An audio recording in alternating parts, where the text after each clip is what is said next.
A mensagem de Fátima, na sua totalidade, consta de 3 ciclos.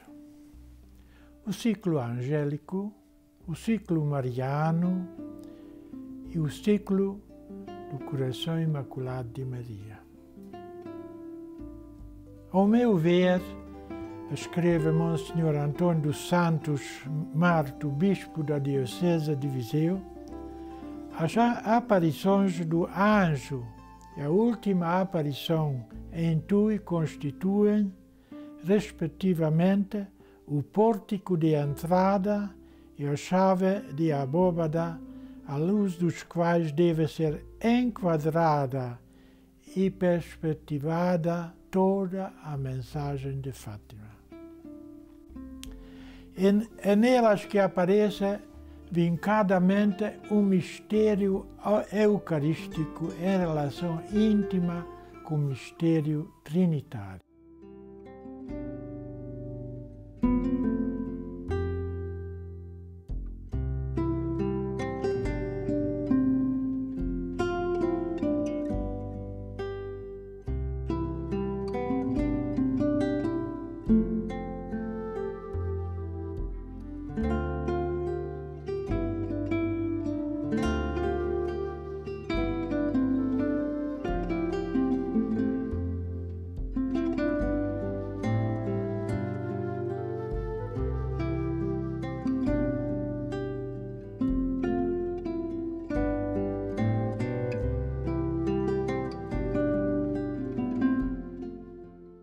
Antes de percorrer as vivências eucarísticas dos bem-aventurados pastorinhos durante as aparições do anjo e de Nossa Senhora, convém mencionar um caso que a irmã Lúcia relata na primeira memória.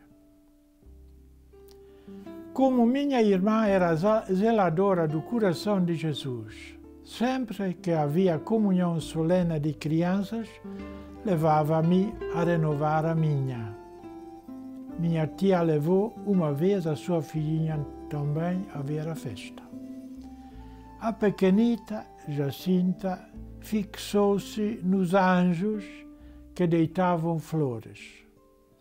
Desde esse dia, de vez em quando afastava-se de nós quando jogávamos, colhia uma arregaçada de flores e vinha atirar-me com elas.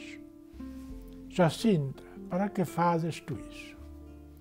Faço como os anjinhos, deito-te flores. Minha irmã costumava ainda, em uma festa anual que devia ser talvez o do corpo de Cristo, vestir alguns anjinhos para irem ao lado do pálio na procissão e a deitar flores. Como eu era praticamente sempre uma das designadas, uma vez quando minha irmã me provou vestido, contei a Jacinta a festa que se aproximava e como eu ia deitar flores a Jesus. A pequenita pediu-me, então, para eu pedir à minha irmã para a deixar ir também. Fomos as duas fazer o pedido. Minha irmã disse-nos que sim. Provou-lhe também um vestido e nos ensaios disse-nos como devíamos deitar as flores ao menino Jesus. E a Jacinta perguntou, e nós vemo-lo? Sim, respondeu minha irmã, leva o senhor prior. A Jacinta saltava de contente e perguntava continuamente se ainda faltava muito para a festa. Chegou por fim o desejado dia e a pequenita estava doida de contente. Lá nos colocaram as duas ao lado do altar e na procissão ao lado do pálio, cada uma com o seu açafate de flores. Nos sítios marcados por minha irmã, atirava a Jesus as minhas flores. Mas por mais sinais que fiz a Jacinta, não consegui que espalhasse nenhuma. Olhava continuamente e fixava o senhor prior e nada mais. Quando terminou a função, minha irmã trouxe-nos para fora da igreja e perguntou: Jacinta, por que não deitastes as flores a Jesus? Porque não o vi. Depois perguntou-me: então tu viste o menino Jesus? Não, mas tu não sabes que o menino Jesus da hóstia que não se vê está escondido. É o que nós recebemos na comunhão. E tu, quando comungas, falas com ele? Pois falo. E por que não o vês? Porque está escondido, já te disse. Vou pedir à minha mãe que me deixe ir também a comungar. Mas o senhor prior não dá sem ter as 10 anos. E tu ainda os não tens e já comungas. Pois, porque sabe a doutrina toda e tu não a sabes.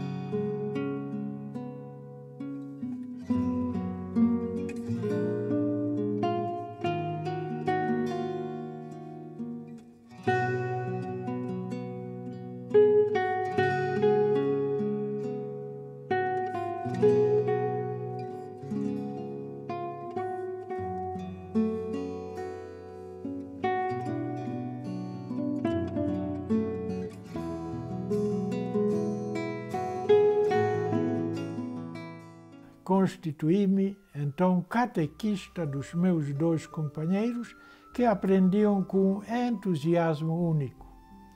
Mas eu que, quando me interrogavam, respondia tudo, agora, para ensinar, poucas coisas me lembravam, o que fez com que a Jacinta me dissesse um dia: ensina-nos mais coisas, que essas já sabemos.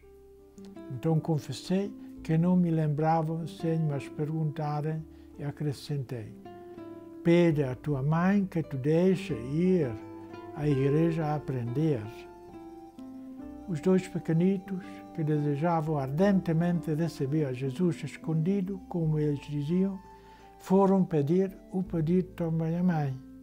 Minha tia disse que sim, mas poucas vezes os deixava ir, porque, dizia ela, a igreja é bastante longe, vocês são muito pequeninos, e de todos os modos, o senhor prior não vos dá a comunhão antes dos 10 anos.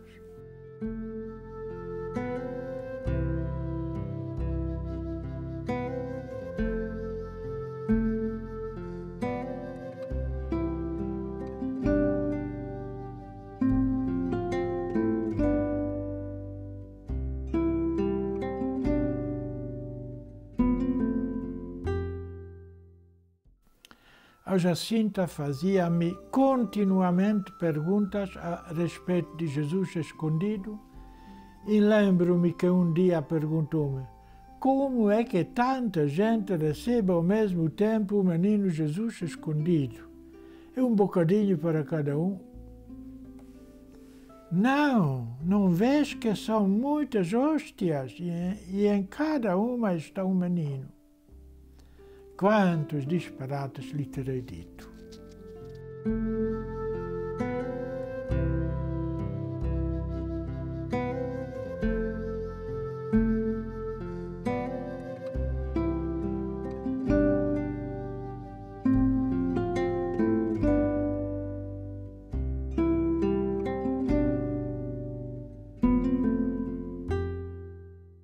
Segundo o Sr. Dom Antônio dos Santos Martos, na primeira aparição o anjo comunica e suscita nos videntes o espírito de adoração reparadora na fé, esperança e caridade através de uma oração simples e bela que nós todos conhecemos. Meu Deus, eu creio, adoro, espero e amo-vos e peço perdão para os que não creem, não adoram, não esperam e não vos amam. E na segunda aparição, o anjo suscita o espírito de sacrifício através do sacrifício cotidiano. E na última, explica e concretiza o espírito de adoração sacrificial numa dimensão trinitária e eucarística através da oração e da comunhão dos três pastorinhos. Trazendo naquela altura na mão um cálice, e sobre ele uma hóstia, da qual caíam dentro do cálice algumas gotas de sangue, deixou o cálice e a hóstia suspensos no ar, prostrou-se em terra e repetiu 3 vezes a oração, conferindo-lhe uma finalidade reparadora de que a oração do anjo é extremamente iluminante. Esta oração também nós conhecemos. Santíssima Trindade, Pai, Filho e Espírito Santo, eu vos adoro profundamente e ofereço-vos o preciosíssimo corpo, sangue, alma e divindade de nosso Senhor Jesus Cristo, presente em todos os sacrários da terra em reparação dos ultrajes, sacrilégios e indiferenças com que ele mesmo é ofendido. E pelos méritos infinitos do seu coração, Santíssimo Coração e do coração imaculado de Maria, peço-vos a conversão dos pobres pecadores. Depois, levantando-se, tomou de novo na mão a cálice e a hóstia, e deu a hóstia a Lúcia, e o que continha o cálice deu a beber a Jacinta e a Francisco, dizendo, como outrora Jesus também disse na última ceia aos apóstolos, tomai e bebei. A força da presença de Deus era tão intensa que nos absorvia e aniquilava quase por completo. Assim comenta a irmã Lúcia nas suas memórias. Passados alguns dias e recuperado o estado normal, perguntou Francisco, o anjo, a ti deu a Sagrada Comunhão, mas a mim e a Jacinta, que foi o que ele nos deu? Foi também a Sagrada Comunhão, respondeu a Jacinta, numa felicidade indizível, não vês que era o sangue que caía das hóstias? Eu sentia que Deus estava em mim, mas não sabia como era. E prostrando-se por terra, permaneceu por largo tempo, repetindo a oração do anjo.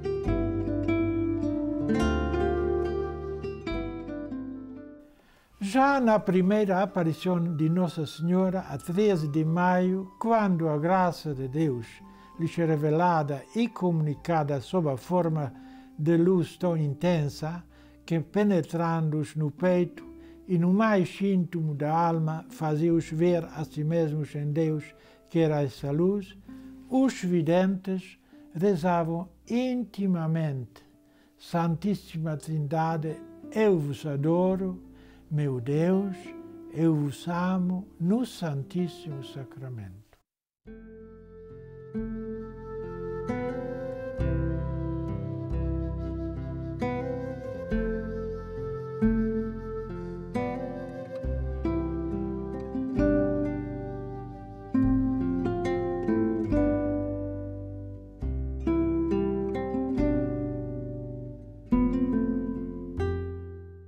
E por fim temos a última aparição em Tui, qual abóbada remata e sintetiza toda a mensagem nesta visão deslumbrante que compendia num só e único olhar o mistério da Trindade, o sacrifício redentor da cruz, o sacrifício eucarístico e a presença e participação singular de Maria sob a cruz, com o seu coração imaculado em todo este mistério da salvação do mundo.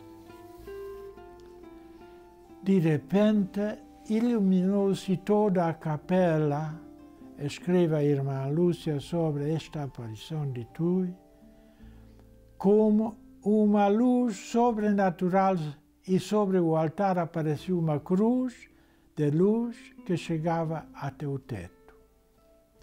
Em uma luz mais clara via-se, na parte superior da cruz, uma face de homem com corpo até a cinta, sobre o peito uma pomba também de luz e pregado na cruz o corpo de outro homem.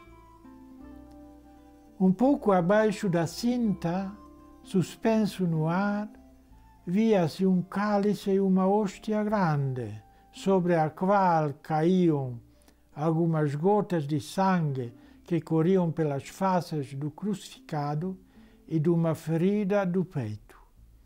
Escorregando pela hóstia, essas gotas caíam dentro do cálice. Vejamos e afirmamos, e este é realmente o mistério do amor que nós celebramos na Sagrada Eucaristia.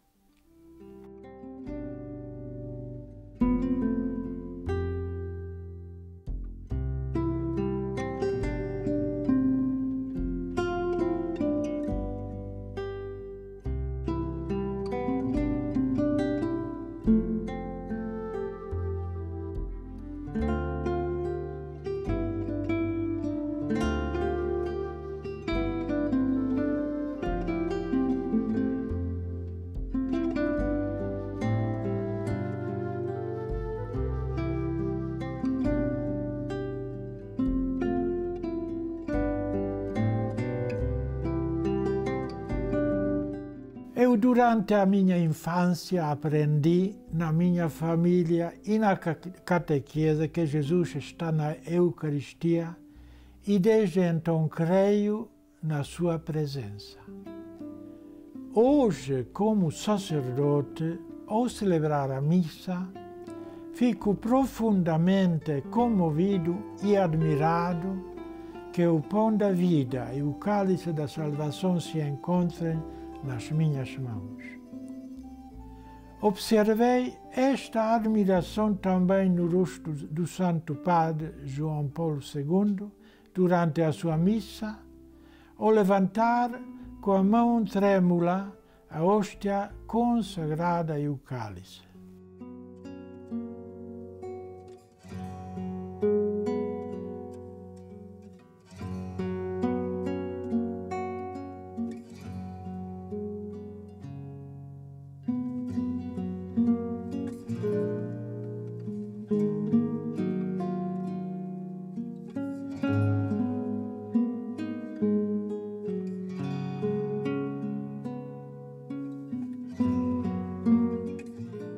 Esta fé na presença real de Jesus Cristo na hóstia tornou-se também para mim o mais importante de toda a minha vida sacerdotal.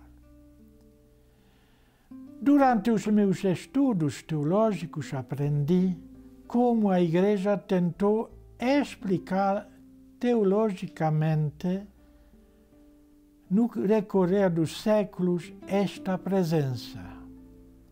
A partir da Idade Média, os teólogos serviram-se para isso dos conceitos da filosofia de Aristóteles, de substância e de accidens. O século passado deu origem a novas explicações da presença de Cristo na Eucaristia, que partem da realidade característica de Jesus ressuscitado. Ele, já com o corpo glorioso, com o seu ressuscitado corpo espiritual, como diz São Paulo na Carta aos Coríntios, o seu corpo é um espírito que vivifica. Não se limita no espaço e no tempo. Pode estar onde quiser, operar e mostrar-se onde e como quiser, podendo assim aderir às oferendas do altar para que elas se transformem nele mesmo, na sua realidade divino-humana glorificada, e assim seja o fundamento destas oferendas. Entra em relação com as oferendas consagradas. Nelas se torna presente por nós, para que nesta oblação, com Ele também possamos entregar-nos cada vez mais ao Pai. Assim será toda a humanidade oblação agradável a Deus, como explica o Concílio Vaticano II, que cito: o penhor desta esperança e o viático para este caminho deixou o Senhor aos seus naquele sacramento da fé, em que os elementos naturais, cultivados pelo homem, se convertem no corpo e sangue gloriosos, na ceia da comunhão fraterna e na prelibação do banquete celeste. Que grandes modelos são os bem-aventurados pastorinhos pela sua fé viva na presença de Jesus na hóstia consagrada. E para isso não há testemunha mais autêntica para falar disso do que a irmã Lúcia, a sua fiel companheira naqueles mistérios.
A Eucaristia é fonte e cume de toda a vida cristã. Os restantes sacramentos, assim como todos os ministérios eclesiásticos e obras de apostolado, estão vinculados com a Sagrada Eucaristia e a ela se ordenam. Com efeito, na Santíssima Eucaristia está contido todo o tesouro espiritual da Igreja, isto é, o próprio Cristo, nossa Páscoa.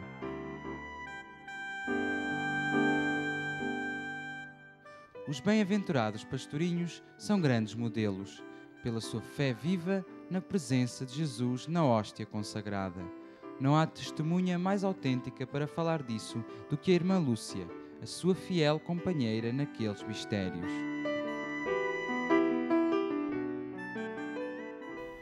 Pelas 15 horas do dia 1 de agosto de 1955, no locutor do Carmelo de Coimbra reuniu-se o tribunal encarregado de ouvir o depoimento da irmã Lúcia de Jesus e do Coração Imaculado no processo da canonização dos servos de Deus Francisco e Jacinta. Eu, irmã Maria Lúcia do Coração Imaculado, tocando os santos evangelhos postos diante de mim, juro e prometo dizer a verdade. Assim prometo e juro, assim Deus me ajuda e estes santos evangelhos. Ninguém duvide na autenticidade do seu depoimento depois desta impressionante declaração e juramento que o notário fielmente reproduziu, sem nada acrescentar, omitir ou corromper. No final, o depoimento foi lido em voz alta e Lúcia confirmou nestes termos: juro que disse a verdade, confirmo tudo o que está escrito e nada tenho a corrigir.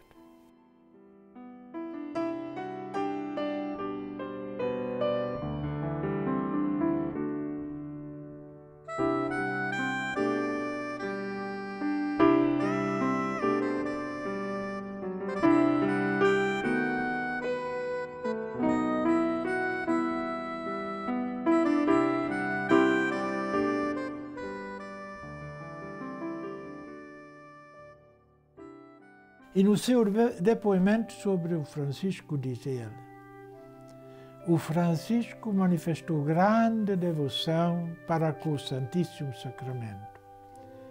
Visitava-o sempre que podia dispor de tempo para isso, sobretudo depois de ter deixado de pastorear as ovelhas.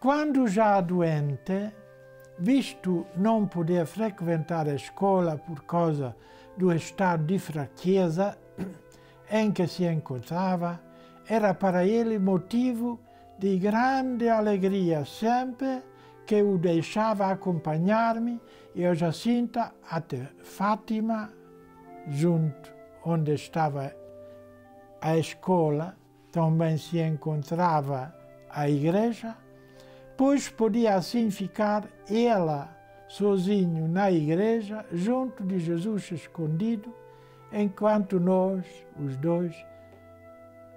as duas, íamos para a escola.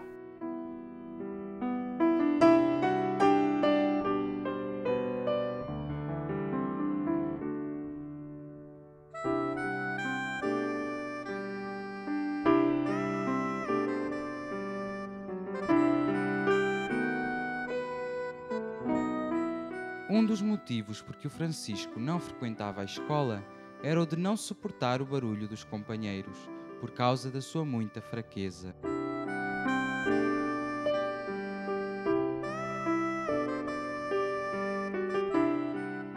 E nessa ocasião, a igreja encontrava-se em obras. Provisoriamente, o Santíssimo estava num pequeno altar ao fundo da igreja, onde está hoje ainda a pia batismal. Então o Francisco ocultava-se entre a pia e o altar E aí quase sempre nós o encontrávamos quando no regresso da escola o íamos chamar. Que grandes momentos ele tinha passado com Jesus escondido.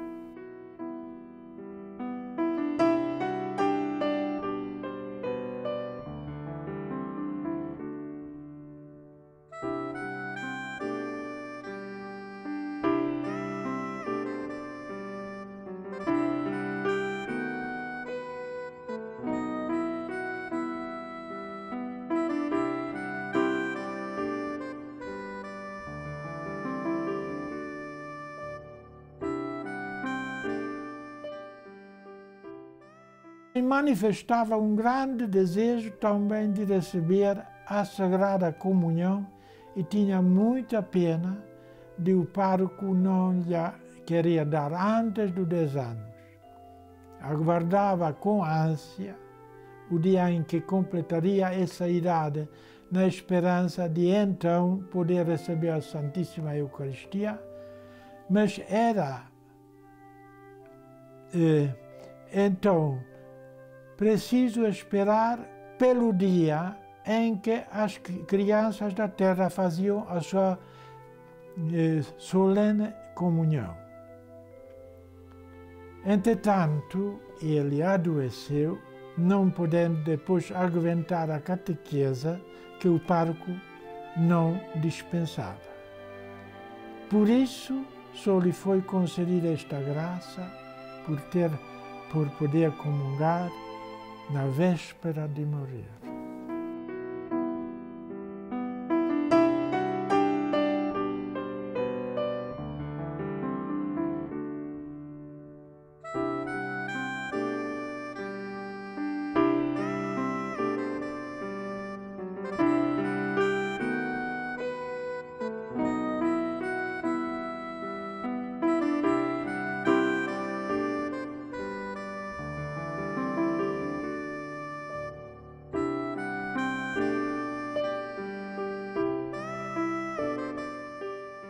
Manifestava enorme alegria por ter comungado das mãos do anjo. Perguntava se no céu os anjos também davam a Sagrada Comunhão e dizia que se eles a dessem, havia de comungá-la todos os dias. Perguntava se no céu Jesus estava assim escondido numa hóstia ou se a gente o via. E dizia que se o visse, não sabia como é que o havia de comungar. Era um teólogo autêntico.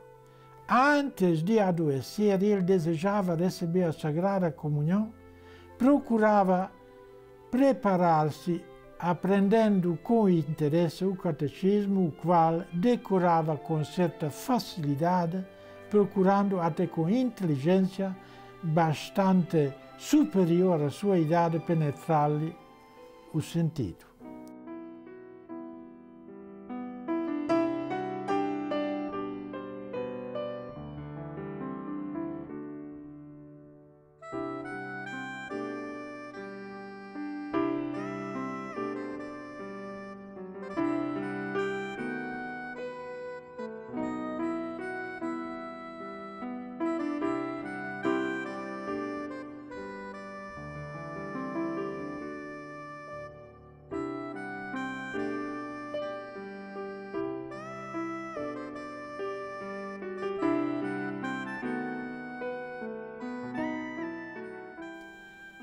A princípio dizia que não compreendia como é que Deus, sendo tão grande, cabia no sacrário tão pequenino. Nem porque é que, estando ali vivo, a gente não via, nem ele vinha falar conosco. Depois disse-me já compreender como era, pois, que sendo ele Deus, tão grande, e podendo fazer tudo quando queria, fazia-se pequeno e escondia-se de maneira a que nós o não pudéssemos ver.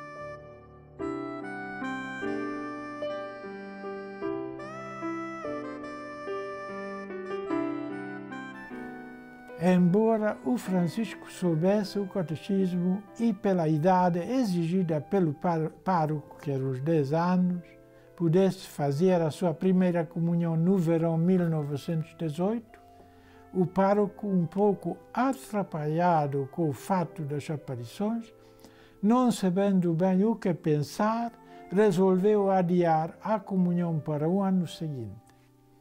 Para o Francisco, esta prova foi muito custosa, mas aceitava resignado, oferecendo a Deus pela conversão dos pecadores. Por vezes perguntava-me se quando eu comungava sentia a mesma coisa que tínhamos sentido quando o anjo nos deu a comunhão, dizendo-lhe que era muito diferente, porque nada se via nem ouvia. O Francisco acrescentava que, apesar disso, gostava muito de comungar. Esta graça, portanto, acabou por lhe ser concedida na véspera de partir para o céu. Preparou-se com todo o cuidado, confessou-se no dia 2 de abril, no dia 3 foi-lhe administrado o sagrado viático pelo substituto do pároco, que por essa altura já tinha deixado a freguesia. Então faleceu no dia 4 de abril de 1919, com grande alegria por ter recebido a Sagrada Comunhão.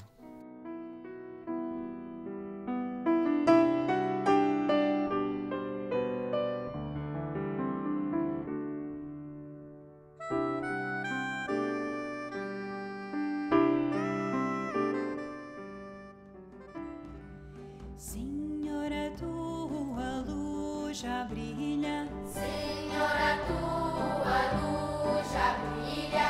Nesta escuridão ela brilha. Nesta escuridão ela brilha. Luz do mundo, Jesus brilha em nós. Luz do mundo, Jesus brilha em nós. Tua verdade é libertadora. Tua verdade é libertadora. Brilha em mim. Brilha em mim. Brilha, Jesus. Enche-nos com a glória do Pai. Espírito, põe fogo no meu ser. Brilho de luz, inundas nações com tua graça. Envia-nos tua palavra. A comunhão de vida com Deus e a unidade do povo de Deus, pelas quais a Igreja é o que é, são significados e realizados pela Eucaristia. Nela se encontra o cume, ao mesmo tempo, da ação pela qual Deus, em Cristo, santifica o mundo e do culto que no Espírito Santo os homens prestam a Cristo e por ele ao Pai.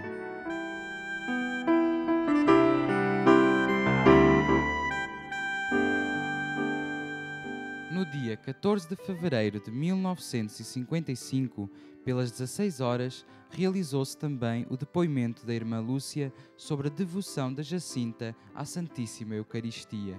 Também a Jacinta era muito devota do Santíssimo Sacramento, afirma a irmã Lúcia sob juramento, no processo canónico para a canonização da Jacinta.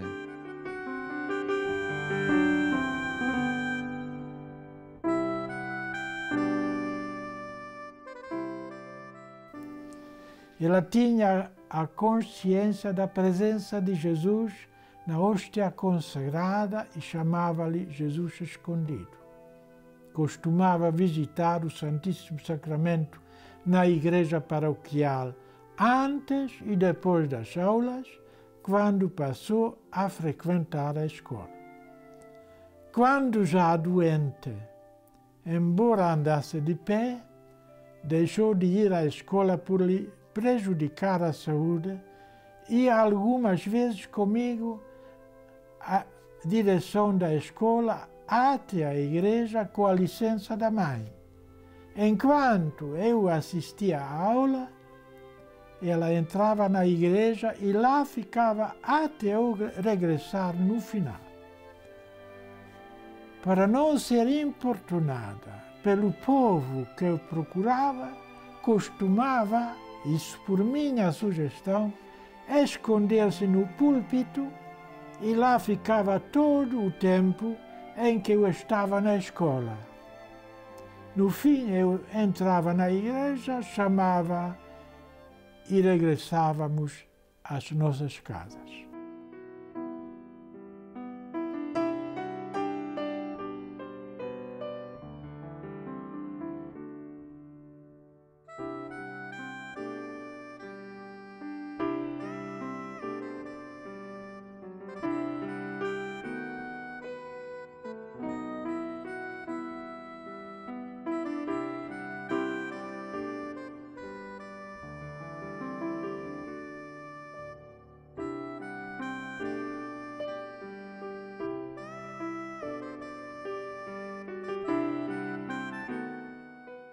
Manifestava também grande desejo de comungar, sentindo desgosto de não o poder fazer, pois, segundo o costume da região, só depois dos 10 anos se podia fazer a primeira comunhão.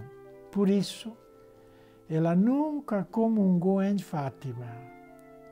Consta, porém, que comungou várias vezes em Lisboa, o que lhe causou grande alegria.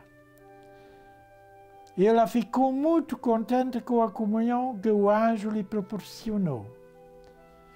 Quando já estava gravemente doente e eu ia vê-la, pedia-me que quando fosse visitar o Santíssimo, lhe desse saudades dela.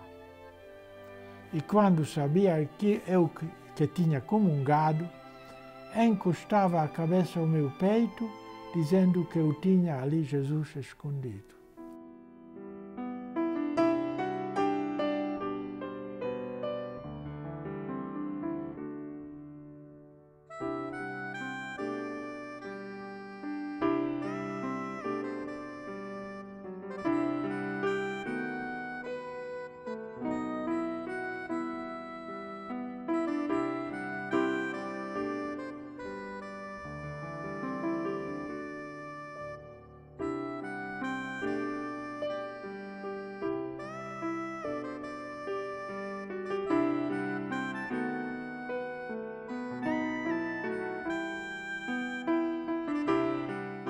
E, naturalmente, a Jacinta também falava frequentemente de Jesus escondido com respeito, devoção e amor.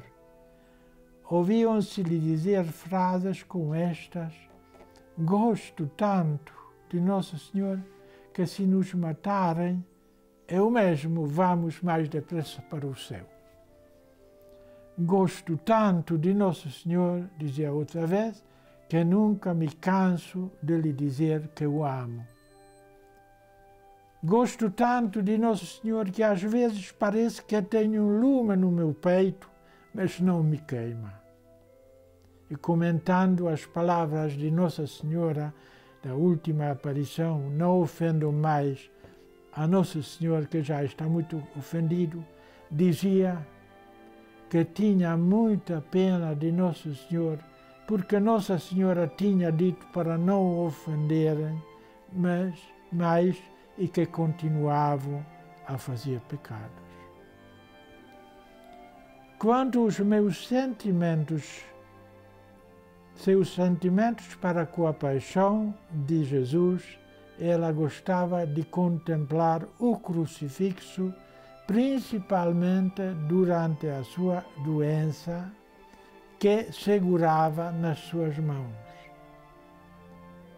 Olhando o crucifixo, por vezes, enternecia-se até o ponto de chorar. Permanecia muito tempo com o crucifixo nas mãos e beijava-o com frequência.